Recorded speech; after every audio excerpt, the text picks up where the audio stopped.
What's happening, crypto fam? Happy Wednesday. Good morning and welcome back to Love for Crypto. I'm Scott and it's a pleasure to have you here. I appreciate you taking the time out to consume the content, so thank you.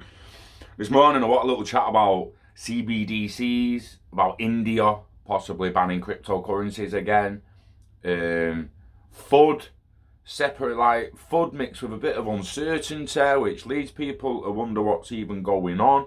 I've got I would almost guarantee that in the future India remove the ban on cryptocurrencies and introduce their own CBDC. It's almost inevitable. If not, see you, India economy, because you're done.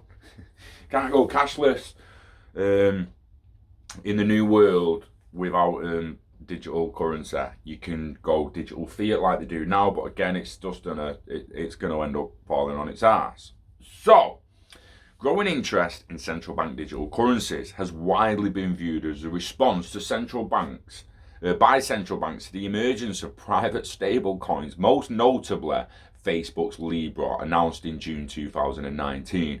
We was on CBDCs at the end of 2017. The BAB project was the first thing. This 2009 Facebook Libra shit is a load of bollocks.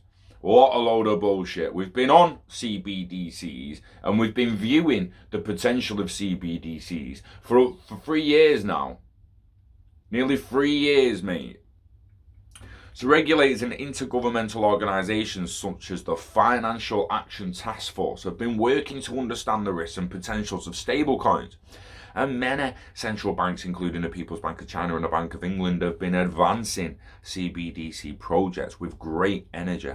And for some time, driven by a long-term trend towards digital forms of currency and cashless economies, the Bank of England expects to release further information on its stablecoin regulation plans in 2021.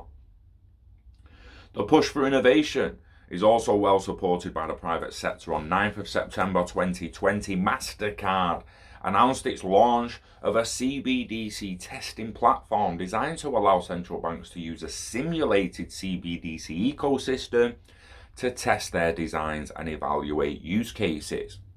That's epic. Link's going to be in the description for this article. You can actually click MasterCard announced and go and actually check the announcement out. This article will outline some of the principal considerations in the design of CBDCs and how they will work across borders, and specifically how they will be regulated under the UK regime. Now, I've said time and time again, we're likely going to see the trading of CBDCs and currencies without XRP and digital bridge assets. Doesn't mean you can't use XRP, means you'll have a choice. But interledger protocol in the Internet of Value is highly likely going to use the fastest, most efficient, frictionless assets. And as we've said in the past, it's XRP, baby.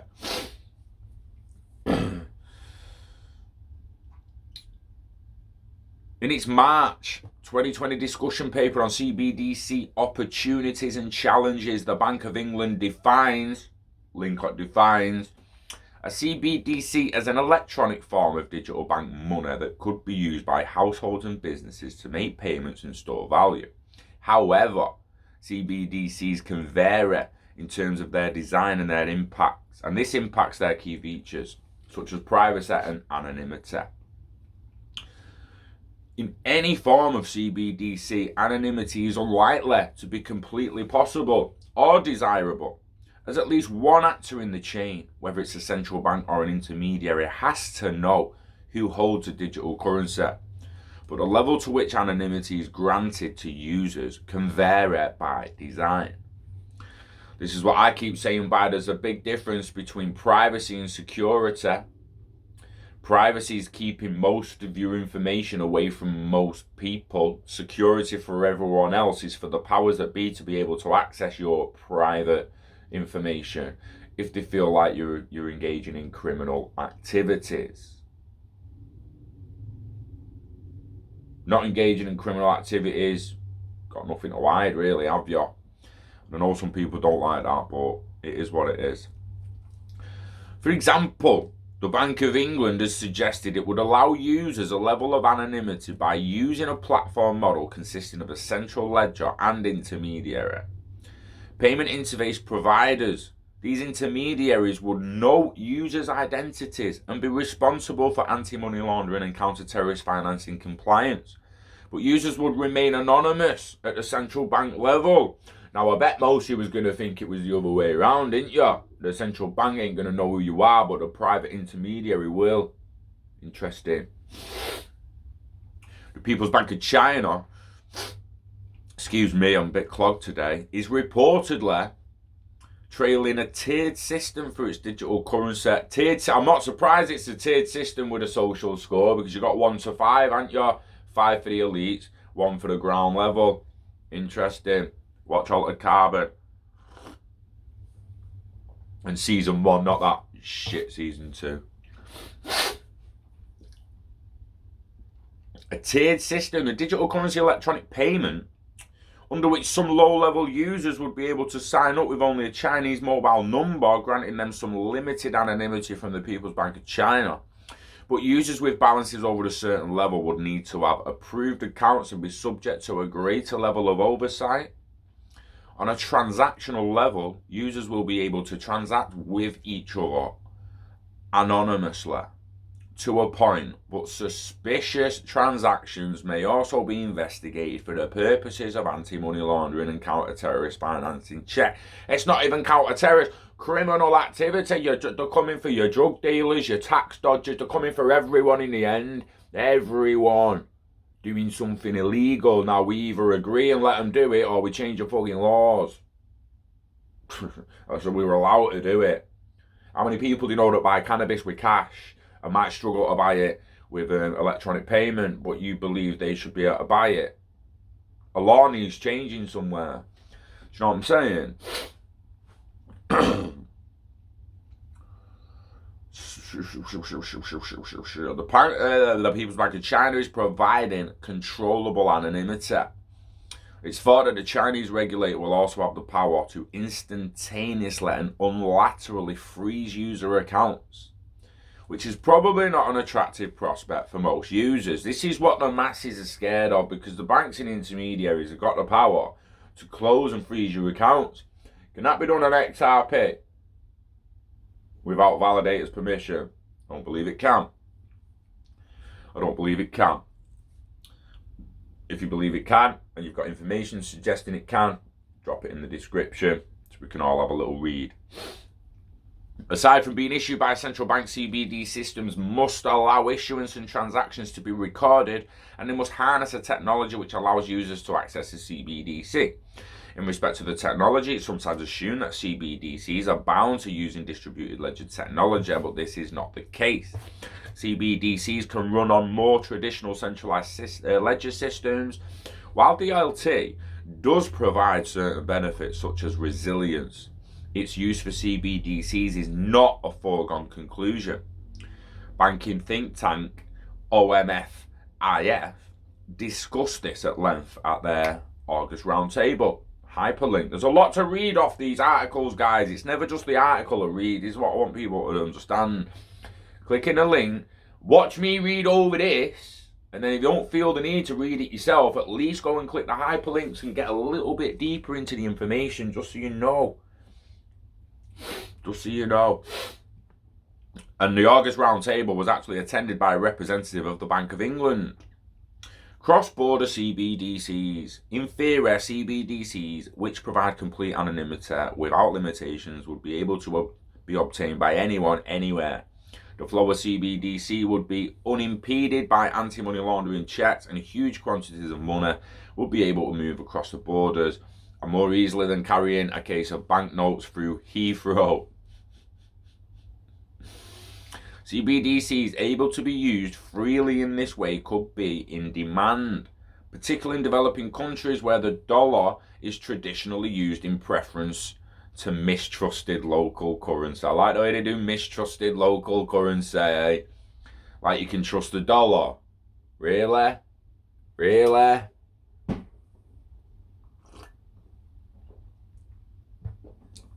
However, as discussed above, it remains to be seen how far central banks are willing to allow anonymity to go to encourage proliferation. Ultimately, a CBDC is only attractive for payments if it can be used by the recipient either by being converted into local currency or through purchasing goods or services. It would be no use transferring Swedish krona to a recipient in the UK who is unable to use that money to either obtain sterling or make payments. Interoperability is key for cross-border transactions. The regulatory cooperation is essential to that. The G20 made enhancing cross-border payments a priority for 2020, and in its report, hyperlinked, on building blocks of global roadmap for cross-border payments, the Bank of International Settlements Committee on Payments and a Market Infrastructure notes that CBDCs are exploratory on a longer trajectory than any other payment innovation. So while domestic CBDCs may well be available in certain jurisdictions in the relatively near future, it is likely that cross-border uses will take some time to develop.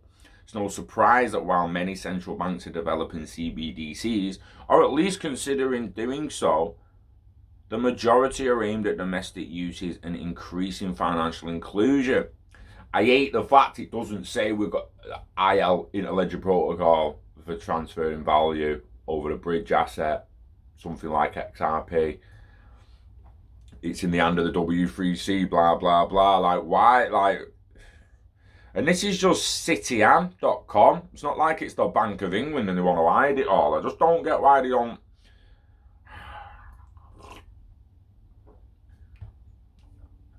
How would a CBDC be regulated in the UK?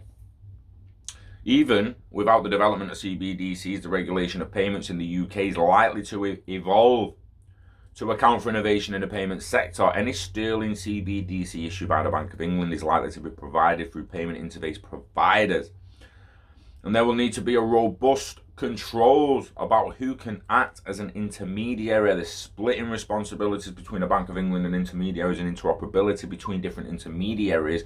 Ongoing supervision is likely to be extensive and will include compliance with existing anti-money laundering, counter-terrorism, financing, data protection and privacy requirements. Alongside this supervisory burden, which will of course be sharing the Financial Conduct Authority and Payment Systems Regulator, the Bank of England also has to consider the impact of a CBDC on the stability of the financial system in general. It's a difficult balancing act and an unbelievable task. Uninviable task. So I read the right words, Scott, Jesus. But one which could have significant impact on how customers access and use central bank money. Charlotte Hill is a partner at international law firm Taylor Wessing and blah blah blah blah blah. Interesting. It is very, very interesting. Because as said, we can go. Just give us a minute. I want to go India. CBDC me.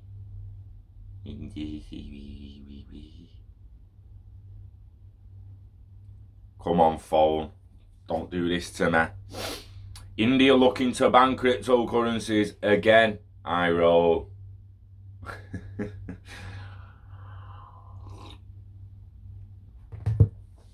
Do you know what I mean? You got like one central bank on one hand's like, oh yeah, payments are almost definitely going electronic, almost definitely going CBDCs, just try to wind it out, work it out, find out exactly how they're going to work, and then the other one's like, hey, we're banning that shit. Ban it! Gupta, we're going to ban crypto, eh? Don't hurt me, don't kill me for that. We are going to ban the cryptocurrencies again.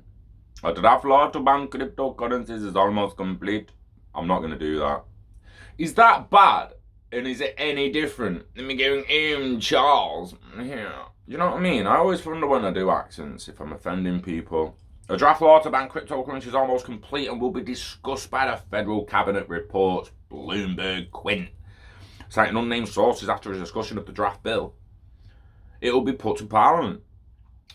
Other than timing, this isn't news. Last year, the Reserve Bank of England issued a circular to regulated entities banning dealings in cryptocurrencies. This effectively blocked the on-ramp to digital currencies. 7 months ago, the Supreme Court ruled that the central bank couldn't issue such a ruling in the absence of legislation, opening the cryptocurrency floodgates. However, at that stage, a draft regulation was already in the works, hence he noted the respite might be short-lived. The central bankers argued that an alternative payment system could undermine the current banking system and its ability to influence monetary policy. Arguably, India's payment system is one of the world's more advanced.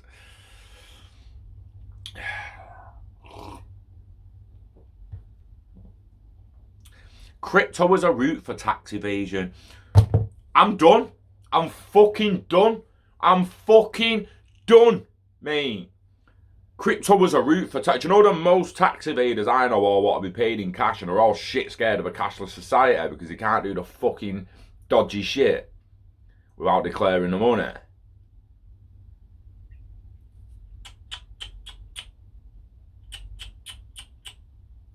Naughty.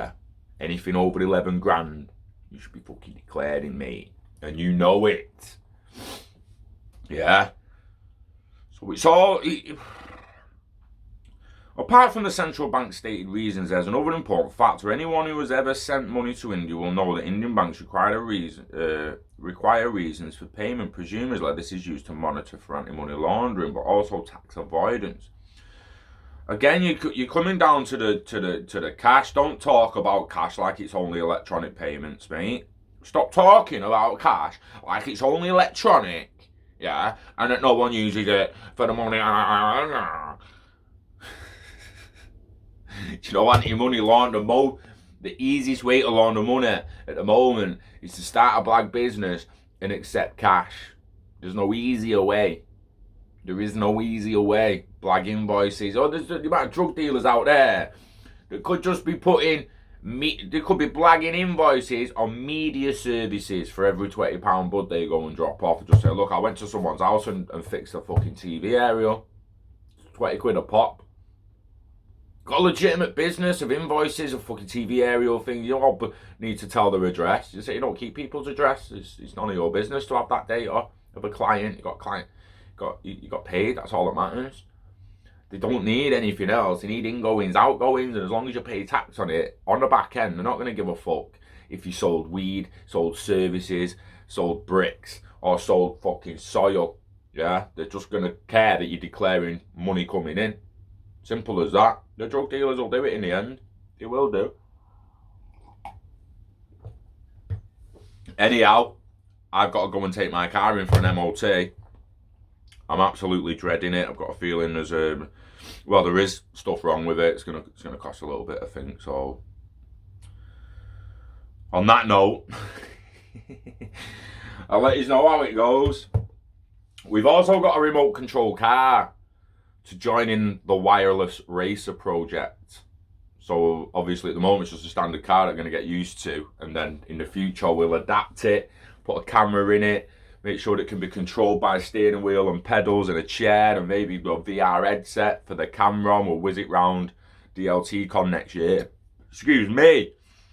But until then,